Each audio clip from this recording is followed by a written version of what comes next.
CM Chandrababu Naidu ఆకాంక్షించిన విధంగా ప్రతి ఇంటి నుండి ఒక మహిళా పారిశ్రామికవేత్త ఎదిగే దిశగా చర్యలు చేపడుతున్నామని కృష్ణా జిల్లా కలెక్టర్ డీకే బాలాజీ తెలిపారు.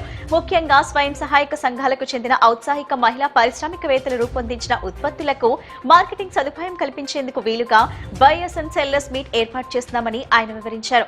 ఈ అవకాశాన్ని స్వయం సహాయక సంఘాల మహిళలంతా సద్వినియోగం చేసుకుని పారిశ్రామికవేత్తలుగా ఎదగాలని ఆయన ఆకాంక్షించారు. నగరంలోని పార్కులను అభివృద్ధి చేసి ప్రజలకు ఆహ్లాదకరమైన వాతావరణం కల్పిస్తున్నామని నగరపాలక సంస్థ కమిషనర్ ధ్యాన్ చంద్ర అన్నారు.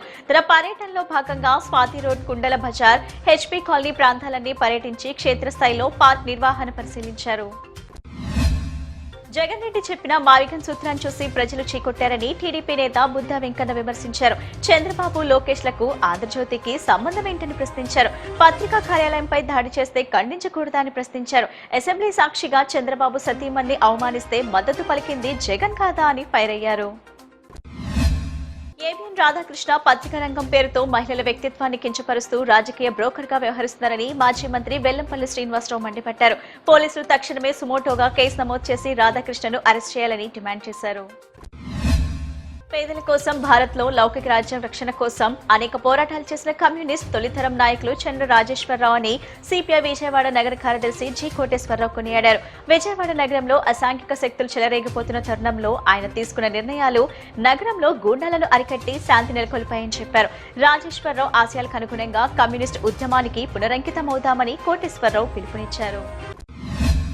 నిరుపేదలకు అన్నదానం చేసి ఆకలితో ఉన్న వారికి ఆహారం అందించడం ఎంతో మానవీయమైన సేవగా నిలుస్తుందని సెంట్రల్ నియోజకవర్గం టీడీపీ యువ నాయకులు బోండా సిద్ధార్థ్ అన్నారు. డొక్కా సీతమ్మ చారిటబుల్ ట్రస్ట్ ఆధ్వర్యంలో నిర్వహిస్తున్న నిత్యాన్నదానం కార్యక్రమాన్ని సందర్శించడం ఆనందంగా ఉందని, సంవత్సర కాలంగా డొక్కా సీతమ్మ చారిటబుల్ ట్రస్ట్ ద్వారా ప్రతిరోజు సుమారు 500 మందికి పైగా భోజనం అందించడం అభినందనీయమని పేర్కొన్నారు.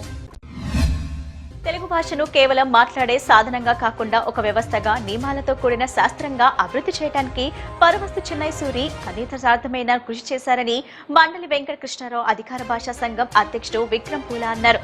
వ్యాకరణ రచన ద్వారా తెలుగు భాషకు వ్యవస్థీకృత రూపం ఇచ్చిన ఘనత చెన్నై సూరికి దక్కుతుందన్నారు. విజయ డైరీకి చెందిన 7 రకాల ఫ్లేవర్డ్ మిల్క్ బాటిల్స్, సబ్జా, లస్సీ మరియు గోల్డ్ పెరుగును Krishna milk union chairman Chalasani Anjaneyulu ఆవిష్కరించారు. 6 దశాబ్దాలుగా నాణ్యతలో రాజీ పడకుండా వినియోగదారుడి రూపాయిలో 86 పైసలు నేరుగా రైతుకే అందేలా సంస్థ పనిచేస్తుందని ఆయన తెలిపారు.